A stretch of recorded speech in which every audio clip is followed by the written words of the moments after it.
Bien, ahora sí, estamos en vivo de vuelta después de esta introducción que hicimos en el vivo anterior, donde tuvimos unos problemitas de internet, pero ahora ya estamos on fire de vuelta. En el inicio del vivo anterior hicimos una introducción sobre el 24 de marzo en Argentina y todo lo que se conmemora y demás, y que en el programa anterior, el 153, repasamos varias entrevistas que dio Agustín Laje. ¿Por qué? Porque fue el protagonista del video gubernamental y oficial de Javier Milei y del gobierno de Javier Milei en Argentina, que habla sobre la historia completa del 24 de marzo y todo lo que pasó en la dictadura militar y también en los años anteriores con la guerrilla y la guerra civil que vivía Argentina y el estado de violencia máxima. Bueno, nos quedaron pendientes algunas entrevistas más que fui encontrando a Agustín Laje, y además nos quedó pendiente varias entrevistas y vivos de Nicolás Márquez también, hablando de este tema, que Nicolás Márquez le dedicó mucho más tiempo de su vida a todo este tema de los 70 en Argentina. Así que vamos a empezar entonces con este video de Agustín Laje en una entrevista con Eduardo Feynman en La Nación.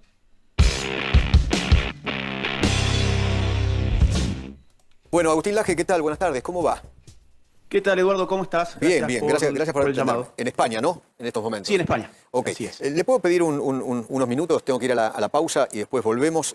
Usted fue uno de los protagonistas esenciales del día de ayer con el video del gobierno sobre el 24 de marzo y la memoria completa. Y de eso queríamos hablar, ¿de acuerdo? Con todo gusto, espero. Bueno, Agustín Laje, está allí todavía, ¿no? Aquí estoy. Bueno, ¿nos puede contar primero cómo se toma la decisión de que usted sea la voz de ese video tan polémico? Digo, porque creó una polémica grande. Bueno, a principios de febrero me llama Santiago Oría y me dice que tenía la intención, este 24 de marzo, dar voz a alguien de alguna generación que no hubiese vivido los años 70, pero que los hubiese estudiado. Yo pasé 4 años de mi vida estudiando los años 70, en hemerotecas, en bibliotecas, entrevistándome con gente que vivió y que protagonizó la época. Y escribí un libro en el año 2011, Los mitos setentistas, o sea que el tema yo ya lo tenía bastante trabajado y ellos querían poner, a diferencia del año pasado, que pusieron testimonios de gente que vivió la época, ahora querían completar la historia. El año pasado fue el Tata Joffre. Por ejemplo, el Tata Joffre, también algunas víctimas, sí, y también exguerrilleros y demás. Este año la idea era completar la historia para las generaciones que no vivimos la época y que fuimos bombardeadas por el kirchnerismo, que se montó sobre un relato mentiroso sobre los años 70, un relato totalmente distorsionado que nos llegó a nosotros, a los que no vivimos los años 70. Entonces el espíritu del video fue ese. Usted sabe que, bueno, usted hablaba de batalla cultural, ¿no? De que había que dar una batalla cultural, etcétera, etcétera. El kirchnerismo dijo que en realidad ese video fue una provocación. Me gustaría su opinión sobre eso. Bueno, es una provocación para el kirchnerismo porque el kirchnerismo depende de la distorsión del pasado y este video lo que viene a hacer es dar datos que la mayoría de la gente no conocía. Por ejemplo, que hubo organizaciones terroristas y guerrilleras, que esas organizaciones entre 1969 y 1979 cometieron 21.644 atentados según el fallo del juicio de las juntas militares, es decir, no estoy citando nada que no sea oficial, que no remita a la justicia. Además que la mayoría de esos atentados terroristas se cometieron entre mayo de 1973 y el 24 de marzo de 1976, o sea, en periodos democráticos, con lo cual la intención de las organizaciones guerrilleras y terroristas no era luchar contra una dictadura para devolverle a la Argentina la democracia, sino al contrario, era voltear la democracia para instalar su propia dictadura de inspiración castrista, porque la mayor parte de estas organizaciones se entrenaron, se financiaron y se enviaron desde la Cuba de Fidel Castro. Esto es recontra sabido para aquellos que estudian en profundidad el tema, pero para la mayoría de las personas no, por eso queríamos ponerlo en un video. Eso año 73, perdón, eso año 73, 74, 75. Exacto. Gobierno democrático de Isabel Martínez de Perón, de Cámpora, Perón, Isabelita. Exactamente. Además, otro dato muy interesante que la gente habitualmente no sabe es que la CONADEP, o sea, la comisión que investigó los crímenes de la represión ilegal, encontró que 1.169 desaparecidos corresponden al periodo anterior al 24 de marzo del 76. Con lo cual, la horrorosa técnica de la desaparición forzada de personas fue diseñada en un gobierno democrático de signo peronista, al cual le corresponden más de 1.100 desaparecidos, de los cuales jamás se ha hablado, porque no cerraba para el relato. Y esa técnica se intensificó después del 24 de marzo del 76, Agustín, pero se creó anteriormente. Agustín, cuando usted habla en el relato, ¿no? Otro de las críticas que a usted se le hace es, ¿por qué en la memoria completa, usted en el documental, no habla nunca de las atrocidades de la Junta Militar o de los gobiernos de la dictadura genocida. Mire, Eduardo, en el video se mencionan los horrores de las técnicas de la represión ilegal, las desapariciones, las torturas, las ejecuciones. Esto es algo que se menciona durante el video. Ahora, el espíritu del video no era repetir lo que se viene diciendo hace 4 décadas, hace 2 décadas, sino que era completar lo que se le ha dicho a las nuevas generaciones, sobre todo de los años 70. Pero tampoco era nuestra intención dar a entender que queríamos reivindicar ni al proceso militar, ni el golpe de Estado, ni la represión ilegal. Por eso es que nos cuidamos de decir varias veces que la violencia de la represión ilegal es injustificable y que consistió en torturas, desapariciones, ejecuciones. Lo que no se bancan, Robos de bebés, Eduardo, secuestros, torturas. ¿no? Por supuesto. Todo Es que eso, aberraciones, ¿no? de eso, el 99,9% de los argentinos ya está noticiado, porque fue de lo que se habló en los últimos 20 años en la Argentina. De lo que no se habló y que no justifica lo otro, simplemente viene a completar la historia, es de las cuestiones que mencionamos en el video. Por eso a mí me llama la atención cuando dicen, ese video tuvo falta de sensibilidad, escuché, por ejemplo. Exactamente. Al contrario, hablamos de desaparecidos de los cuales nunca se habla porque son responsabilidad de la clase política argentina.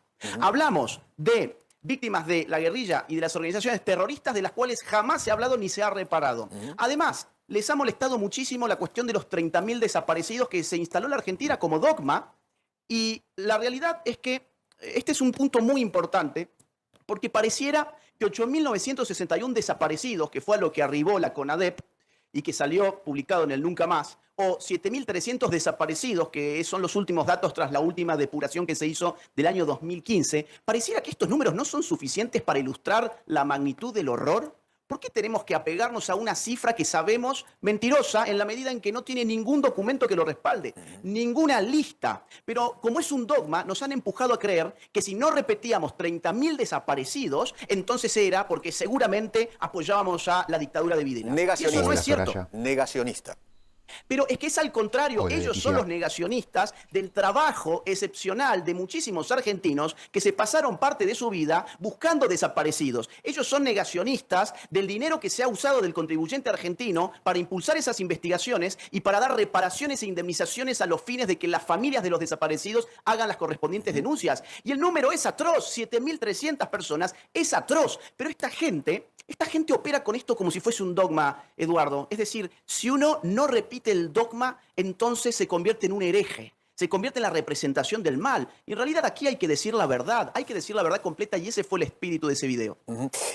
Según su hipótesis, ¿no? ¿Hubo guerra, sí o no? Hubo un conflicto armado interno que se caracterizó en su momento y por la justicia argentina en el año 85 como guerra revolucionaria. Es un conflicto armado de baja intensidad, de carácter interno y asimétrico. Yo, vi también algunos periodistas diciendo que prácticamente habían llevado un youtuber a que hiciera este video en la medida en que yo tengo un canal de YouTube. Bueno, si ellos hubiesen buscado un poquito mi hoja de vida, por lo menos, sabrían que yo estudié contraterrorismo en los Estados Unidos, por ejemplo. O sea, digamos, de estas materias conozco un poco. Tuve una beca de Washington para estudiar en el año 2010 en la Universidad Nacional de Defensa de los Estados Unidos contra terrorismo, y esto técnicamente se caracteriza como un conflicto armado de baja intensidad de carácter asimétrico, que en su momento se denominó guerra revolucionaria. ¿Era una guerra de guerrillas?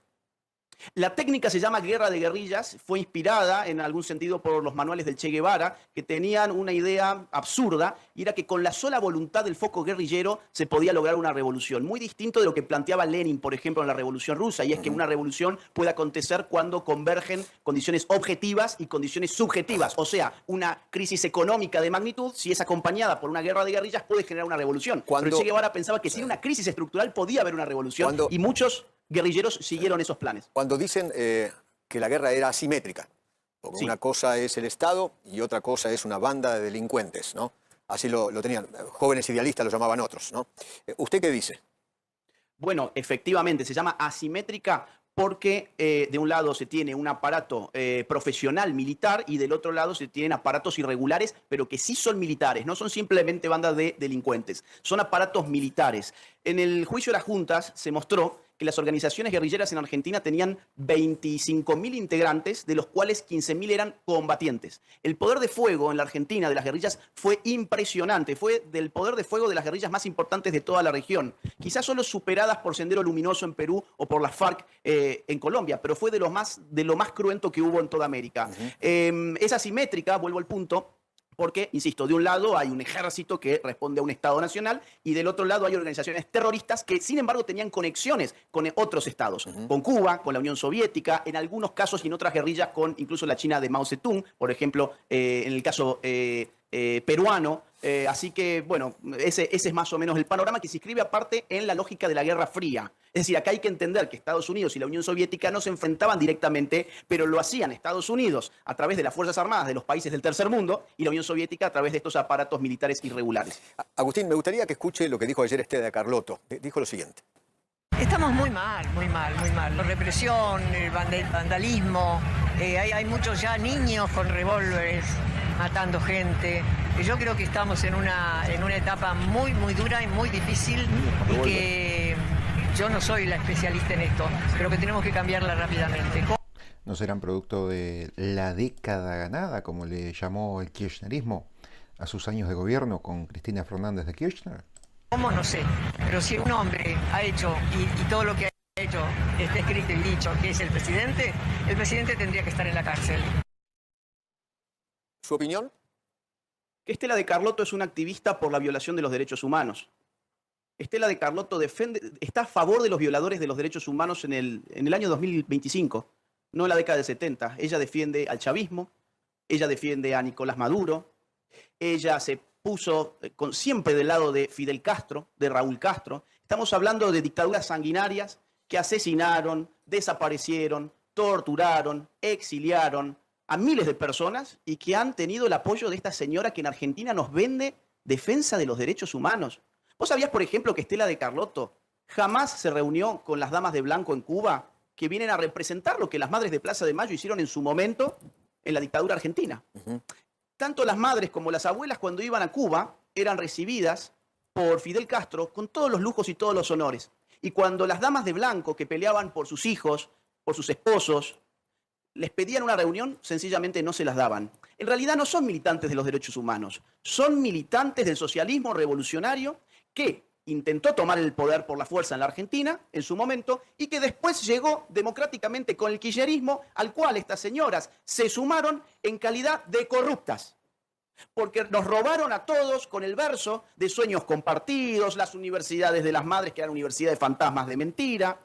Todo el despilfarro de los derechos humanos estuvo llevado adelante con la complicidad de este tipo de activistas en pro de la violación de los derechos humanos, cuando quien viola los derechos humanos es un dictador de izquierdas. Así que yo no me creo nada de lo que esta señora pueda decir. Ok, cuando dicen Milei basura, vos sos la dictadura. Bueno, yo recordaría que Milei es el presidente más votado de la historia de la democracia argentina. Y si lo tomamos en términos relativos, o sea, en porcentajes, es el más votado desde el regreso de la democracia. Entonces yo no sé a qué se refieren. A ver, la izquierda siempre que no gobierna quiere voltear al gobierno. Esto pasa en todos lados, es una regla general. Pasó en Chile, pasa en Perú, pasa en Argentina, pasa en todas partes. Cuando ellos no gobiernan, siempre el gobierno que está al frente es la dictadura. Y es todo lo contrario. El gobierno de Javier Milei es libertario, lo cual significa que quiere quitar el peso del Estado argentino sobre el hombro del ciudadano argentino. Es todo lo contrario de lo que significa ser un dictador. Agustín, muchísimas gracias, le agradezco infinitamente. Gracias por Con todo atenderme. gusto, un gran abrazo. Gracias, Hasta la próxima. Agustín Laje. Bueno, ahí pasaba entonces esta entrevista de Agustín Laje con Feynman, que no sé si fue el 24 de marzo a la tarde, entre medio de esas entrevistas que veíamos en el programa anterior, o si fue el 25 de mayo, el día posterior, porque acuérdense que ayer en el programa número 153 hicimos un recuento cronológico de lo que fue ocurriendo en Argentina el 24 de marzo en cuanto a las entrevistas de Agustín Laje. Lo primero con el video de Spot, después todas las entrevistas a lo largo del día cronológicamente que fue dando Agustín, hasta terminar con una entrevista que dio el 25 a la mañana. No sé si esta entrevista fue el 25 de la tarde o fue en el medio 24 de la tarde, en el medio de las entrevistas que vimos ayer. Pero bueno, como fuese, también Agustín Laje, 25 de